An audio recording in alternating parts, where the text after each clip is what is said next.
open up a champagne. Okay, guys, here today to talk about mindset.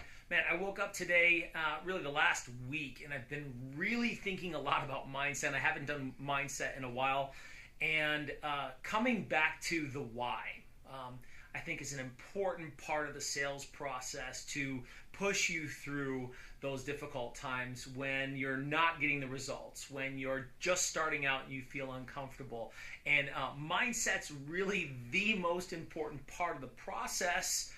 With a strong mindset, you can move through a difficult schedule, or a schedule that, like I said, you're not comfortable with. With a strong mindset, you can move through confrontation, healthy confrontation, resistance, objections. With a healthy mindset, really it all comes together with my ability to be a powerful communicator, someone who's able to influence at a high level. So let's jump right in. Now, there's really three questions that I want to look at in regards to identifying your why. And I think when you really identify your why, your mindset really can be in a strong place. You have a reference point to go back to.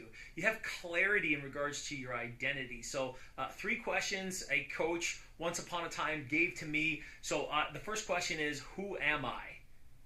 Who am I? Now, I know, look, this may sound like philosophical fluff to you, or mumbo jumbo, but who are you really, and who do you think you are when you're prospecting, when you're presenting? You know, what thoughts are going through your head? Do you have consciousness with that? Do you have awareness with that on your identity? I really want to help people, right? Or, geez, I hope they like me.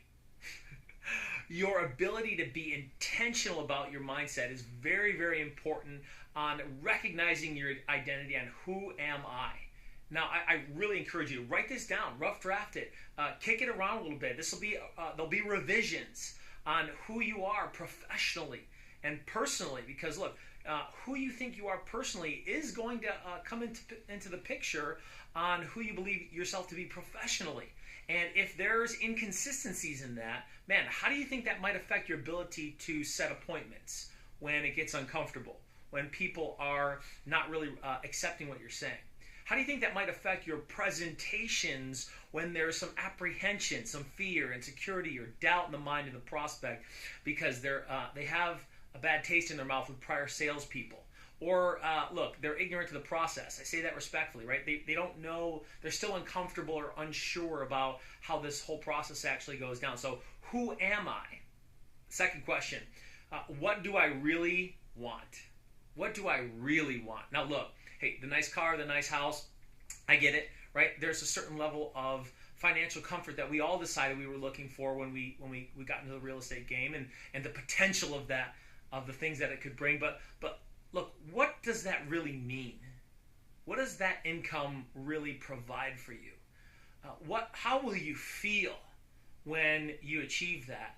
How will you feel about that house, about that opportunity, about what you can provide for your kids, what you can provide for your family, what you can provide for your partner, what that means for how you'll change your lifestyle? I mean, really dig in on that, on what do I really want?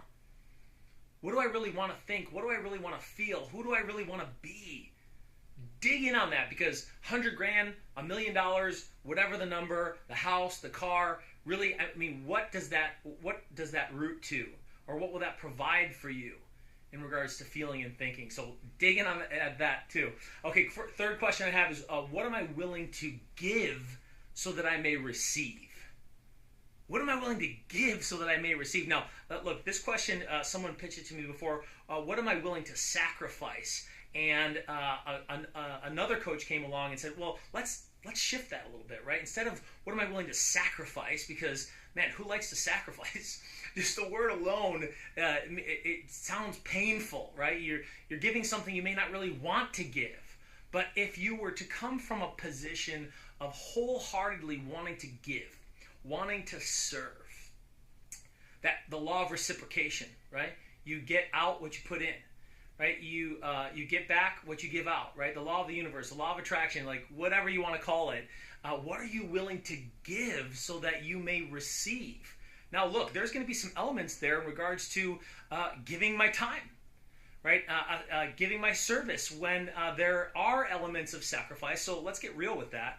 And at the same time, how can I shift my mindset with the words that I use, with the conversation that I have with myself in regards to how I'm giving, what that giving looks like, so that I may receive. Okay, now this is the first part in a series on mindset that we're going to talk about in regards to really being intentional about setting your mindset and having clarity with it, coming from a position of identity that's strong, that's confident, that's comfortable. Because look, this is about serving at the end of the day, right? If I help enough people get what they want, I'll get everything in life that I want, the great Zig Ziglar said.